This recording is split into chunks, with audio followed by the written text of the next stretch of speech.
Cowboys Reality Check is live, and the timing could not be more electric. 6 days separate this organization from the most consequential draft night it has faced in years, and the decisions piling up on Jerry Jones's desk right now are not minor. They're franchise-altering. There is a trade scenario on the table involving one of the most talented receivers in the entire NFL that would deliver something Dallas has not held in its hands since the year this franchise won its first Super Bowl of the Dynasty era. There is a veteran all-pro linebacker available in free agency right now at a price so reasonable it borders on embarrassing for a front office with cap flexibility. The most connected insider in Cowboys coverage just identified the exact player this organization is targeting in a trade-up conversation, and that name is going to hit differently than anything else circulating in draft media this week. And somewhere underneath all of it, a private workout happened in Frisco for a receiver with 19 career touchdowns that almost nobody in the draft community is discussing. The clock is running. Every one of these stories matters. Let's go through all of them right now.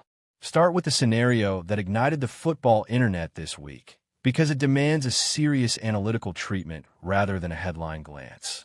The NFL's own platform proposed sending George Pickens to the Baltimore Ravens, and the return package would accomplish something that has not existed in this building since 1991. The NFL IQ feature constructed the framework. Pickens goes to Baltimore in exchange for the 14th overall pick and a 4th-round selection returning to Dallas. Now look at what that actually builds. The Cowboys already control pick 12 and pick 20, the latter arriving from Green Bay as the centerpiece of the Micah Parsons trade. Fold Baltimore's 14th into that stack, and this organization is operating with 3 first-round picks in a single draft class. 3 selections inside the top 20. The last time a Cowboy sat in that chair was 1991. That class delivered Russell Maryland, Alvin Harper, and Kelvin Pritchett. Dallas hoisted the Lombardi Trophy 12 months later. That is not a coincidence worth dismissing.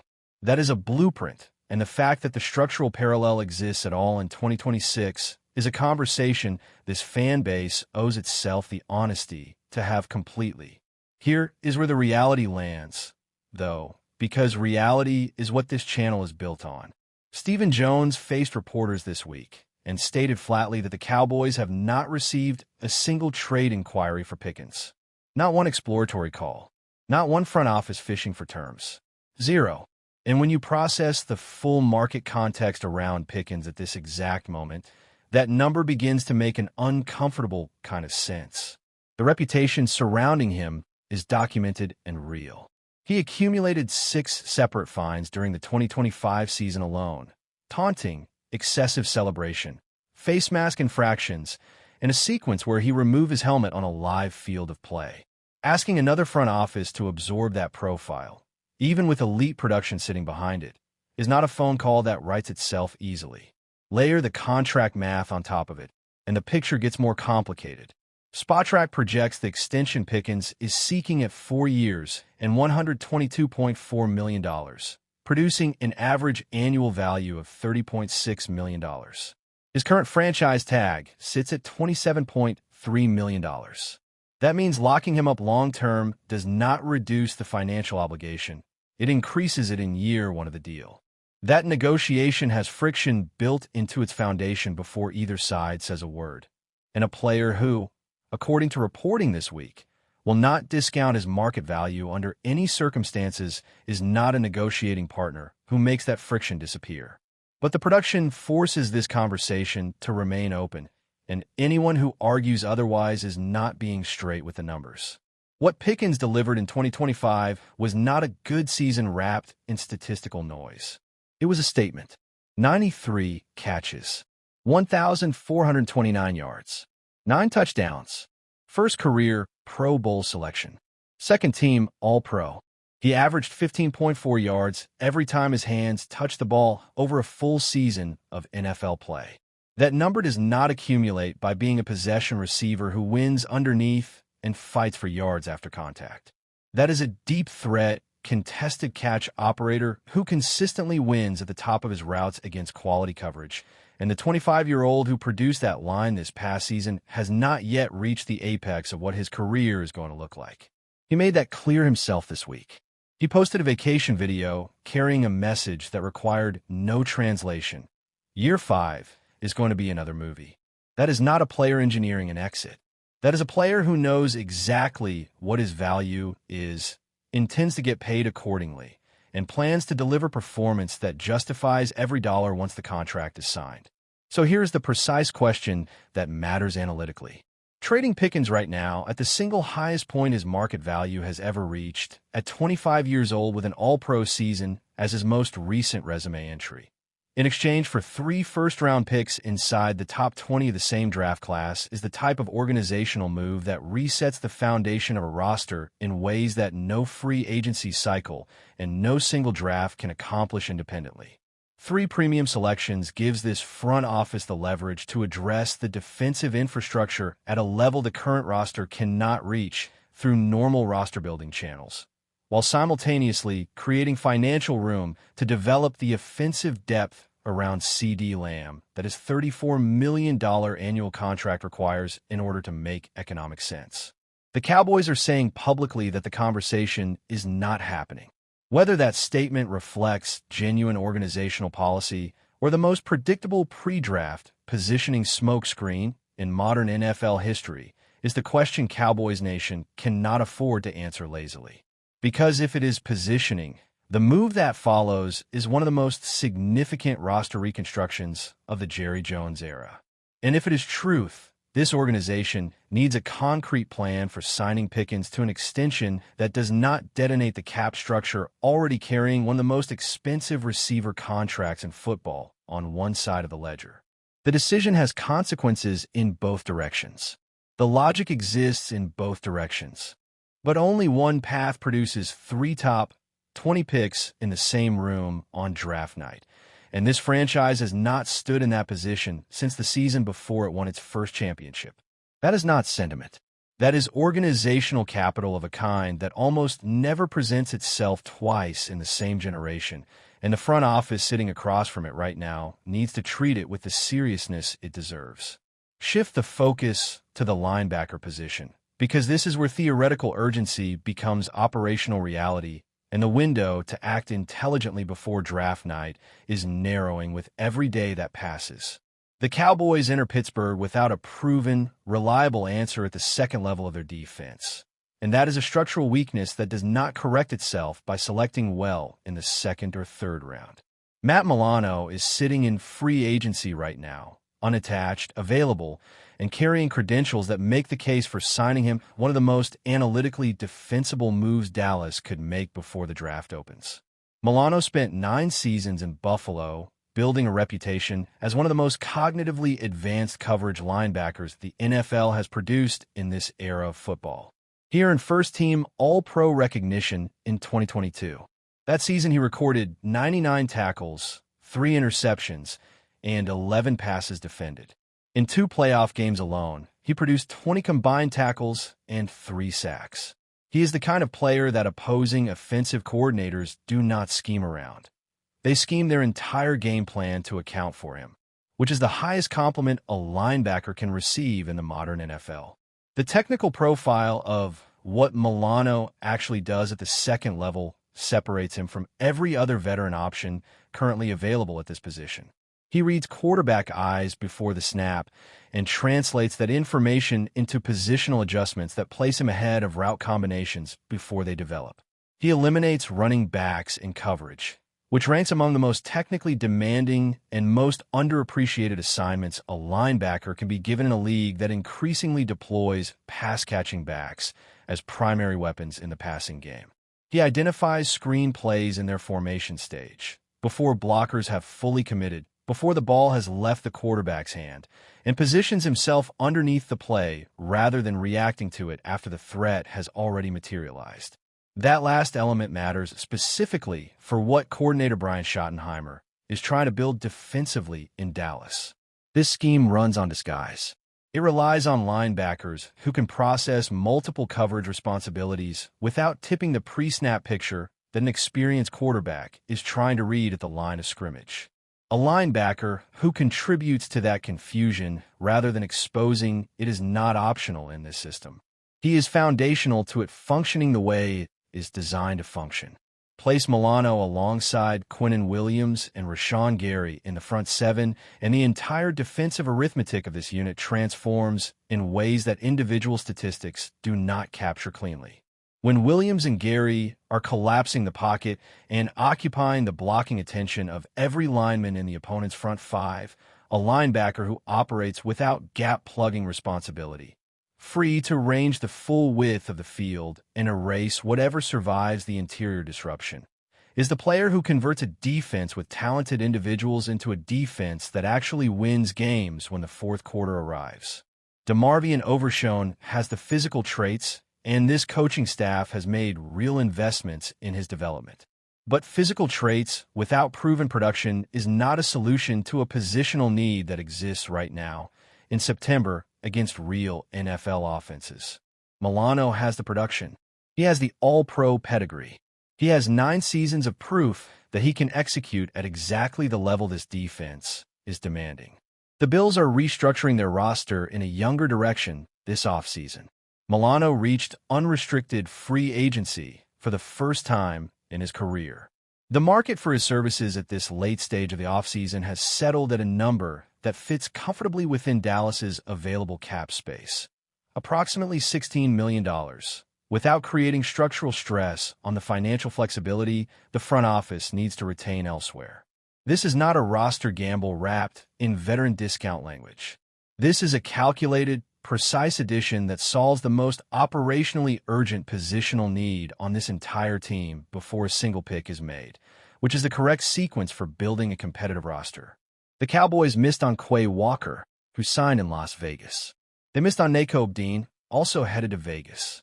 They were involved with Devin Lloyd, who landed in Carolina. The top of the linebacker free agent market has been absorbed. What remains is a short list, and Milano sits at the top of it with a resume that no remaining alternative can match. If Dallas drafts night one without a veteran presence locked in at linebacker, it risks allocating a premium selection to a positional need that free agency could have resolved for a fraction of the capital cost. That is poor roster construction dressed up as draft strategy, and this organization has made that mistake before. The intelligent path is to solve the veteran baseline now and use the draft to add ceiling on top of the floor Milano provides. Drop your take in the comments. This is the question Cowboys Nation needs answered before Pittsburgh. Is the Pickens trade, 3 first-round picks, 3 top 20 selections, a complete reshaping of the roster's foundational structure, the move that defines the trajectory of this franchise for the next 5 years? Or is Milano the disciplined, analytically sound, free agency addition that addresses the most pressing defensive need before the board even opens on draft night? 2 entirely different organizational philosophies, both with documented logic behind them, both demanding a decision from a front office that has historically been more comfortable making noise than executing precisely when precision matters. Drop your position in the comments right now. And if you believe this team is capable of executing both, because what comes next is the most credible insider attached to this organization putting a specific, weighted name on Dallas's trade-up target. Hit the like button before you move another inch. The most connected insider in Cowboys coverage just attached a specific name to where Dallas wants to go on draft night, and that name is Arvell Reese out of Ohio State. Sports Illustrated's Albert Breer delivered this directly during an appearance on the DLLS Cowboys podcast, explaining that Dallas is among the teams multiple people have flagged to him as realistic trade-up candidates, and that Reese is the name consistently appearing in those discussions. But the analytical weight of what Breer said goes beyond the name itself. The comparison he reached for is the one that every Cowboys fan needs to sit with carefully. He said Reese profiles the same way Micah Parsons did coming out of Penn State. Not that he's Parsons fully assembled and ready to replicate that impact on day one, but that the structural profile is the same, the flexibility to operate effectively in both on-ball and off-ball assignments, the ability to function at a premium level across multiple positional demands within a single defensive system, the physical tools and the football processing speed that allow a defender to be deployed. situationally rather than locked into a single role by scheme necessity. That is precisely the profile Dallas watched leave the building when Parsons crossed over to Green Bay. And an entire season of defensive data subsequently documented exactly what losing that profile costs a football team in real, measurable terms. The evaluation consensus behind Reese is not coming from a single analytical voice. Dane Brugler, whose prospect rankings carry as much credibility as any evaluator operating in the draft space, has Reese as the #1 overall prospect in this entire class.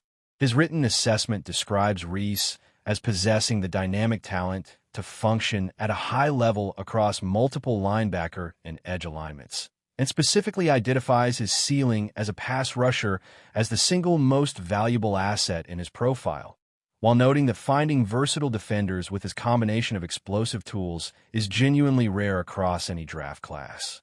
Pro Football Focus places him 2nd overall in the full class ranking. An anonymous executive who spoke with Breer described Reese as potentially the most physically gifted player in this draft, while identifying the evaluation challenge as one of time on task. He has operated across multiple alignments without accumulating extended film at any single position long enough to make projection a clean exercise. That is not a disqualifying observation. That is a scout acknowledging that the ceiling is high enough to absorb projection uncertainty without reducing the player's standing on a board, which is one of the clearest indicators that a prospect has genuinely elite physical talent. The trade cost conversation is where this analysis gets more interesting than most coverage has communicated. The market conditions working in Dallas's favor right now are not standard. According to Breer, this is specifically a buyer's market in the top 10, meaning the power in trade negotiations tilts toward the team moving up rather than the team moving down, a reversal of the dynamic that typically makes aggressive trade-up moves so expensive. He identified 5 consecutive teams in the 3 through 7 range actively exploring trade-down scenarios to accumulate capital. The Cardinals at 3, the Titans at 4, the Giants at 5, the Browns at 6, and the Commanders at 7. 5 organizations in a row, all at various stages of roster rebuilding, all of whom value future draft currency over the immediate return available at their current slot. Their collective problem is the same: finding a motivated buyer. That scarcity of buyers shifts negotiating leverage toward Dallas in a manner that rarely presents itself when a team is trying to move up this aggressively. On the NFL draft trade value chart, Dallas's picks at 12 and 20 combined for 2,050 points, positioned between the 3rd pick's value at 2,200 points and the 4th pick's value at 1,800 points. A package constructed around picks 12 and 92 plus a 2027 selection could realistically land Dallas in the top 5 without surrendering pick 20 entirely, which would preserve the ability to add a second premium defensive piece later in the 1st round while still securing the top player on the most respected big boards in the business. That is a manageable cost structure given the asset base Dallas currently controls, and it is a more realistic pathway than the standard analysis of this type of move typically allows for. Every person who watched this defense dismantle across a full season without a single transcendent defensive player anchoring it, who lived through what the absence of one elite chess piece did to an entire defensive structure in real time, understands at a level below analysis what it would mean to watch Arvell Reese walk up to the podium in Pittsburgh wearing a Cowboys hat. The Cowboys brought him to Frisco. That visit happened. The organizational interest is real and documented. What unfolds from this point forward is a test of whether this front office executes at the level the moment demands. Now account for the story that almost the entire draft media ecosystem has overlooked, because Dallas did something in the weeks before this draft that carries real meaning, and the player at the center of it deserves a complete examination. Noah Thomas is a wide receiver out of Georgia, and the Cowboys brought him to Frisco for a private pre-draft workout. Thomas revealed this himself, describing a pre-draft process that included Zoom sessions with the Cleveland Browns and Las Vegas Raiders, private facility workouts with the Cowboys and the New Orleans Saints, and a dinner engagement with the Houston Texans. That level of documented organizational interest for a player that most projection systems have landing as an undrafted free agent candidate is not noise. It is a signal that demands an explanation. The physical profile is where the case for Thomas begins to build logic. He stands 6'4" and weighs 200 pounds, having competed across 4 years of college football split between Texas A&M and Georgia. In 48 career games, he produced 89 catches for 1,238 yards and 19 touchdowns. Pause on the touchdown number relative to the catch volume. 19 touchdowns on 89 career receptions is not a statistic that accumulates through sustained target share or high-volume usage. That ratio reflects a player being deployed in high-leverage, contested catch situations, red zone targets. Back shoulder throws near the goal line, jump balls in compressed space, and converting them at a rate that tells you something specific about the physical tools involved. At 6'4" with the body control Thomas demonstrates on tape, that conversion rate in the red zone does not disappear at the next level. It becomes harder for defensive coordinators to eliminate because the variables that generate it, size advantage, positioning instincts, catching radius, do not shrink when the competition improves. They create structural mismatches that require specific schematic solutions. And specific schematic solutions cost a defense resources it cannot always afford to allocate to a single player. His college arc contains the kind of contextual nuance that distinguishes serious scouting from statistical summary. At Texas A&M, Thomas established himself as one of the more promising young receivers in the SEC, leading the Aggies in catches and yardage during the 2024 season and generating the kind of production that builds genuine pre-draft momentum. The transfer to Georgia for 2025 was a significant move that did not produce the statistical outcome anyone anticipated. He finished with 16 catches for 254 yards and 4 touchdowns across a limited role in one of the deepest receiver rooms in college football. Taken at face value, that line reads as regression. Taken in full context, it reads as a player caught in a system with more receiving options than available targets, where opportunity was a ration commodity rather than a guaranteed one. Kirby Smart, a head coach who operates one of the most analytically sophisticated programs in college football and does not offer promotional assessments without basis, was asked directly about Thomas's limited production and responded with something worth holding on to. He said there were multiple occasions where Thomas's opportunity was established by the game plan and then disrupted by something external. A protection breakdown, a play killed at the line, a circumstance completely outside the receiver's control, and that through all of it, Thomas never displayed any visible response to the adversity. He invests in preparation. He commits to the team structure. He processes difficulty without carrying it into the next play. That is a character read from a head coach who has evaluated hundreds of players in high-pressure environments, and it carries weight that no statistical line can replicate. The Cowboys already have C.D. Lamb at the top of the receiving hierarchy, Pickens as the established second weapon, and Ryan Flournoy developing in the third receiver role. One spot in that room has real upside attached to it, and a 6'4" red zone weapon with 19 career touchdowns and a verified character profile from one of the best head coaches in the sport is a legitimately compelling candidate to fill it. As an undrafted free agent, Thomas costs nothing beyond a roster slot and a genuine training camp evaluation. Jerry Jones has invested decades building an organizational identity around identifying the players the rest of the league walked past and demonstrating that everyone else evaluated wrong. Thomas is that exact bet stripped to its essentials, and the fact that Dallas invested resources in a private pre-draft workout before the draft has even happened tells you the scouting department sees something in his profile that the standard projection models are not reflecting. 6 days. The board is aligned in a way that does not present itself often or predictably. The capital exists. The targets are identified. The market conditions are cooperative. A Pickens trade that generates 3 first-round picks and reconstructs this roster's foundational architecture for the next half-decade. Matt Milano in free agency for a veteran-friendly contract that installs all-pro intelligence at the second level of the defense before a single pick is made in Pittsburgh. Arvell Reese as the transcendent defensive talent this organization has been missing since the moment Parsons was traded north to Green Bay, reachable through a buyer's market that makes the trade cost more realistic than conventional analysis allows. And Noah Thomas, as the undrafted free agent gamble that could quietly become the most interesting player in training camp this summer. A 6-foot, 4 red zone chess piece with 19 career touchdowns and a championship mentality that Kirby Smart put his professional reputation behind. Jerry Jones has the draft capital. The landscape is cooperating.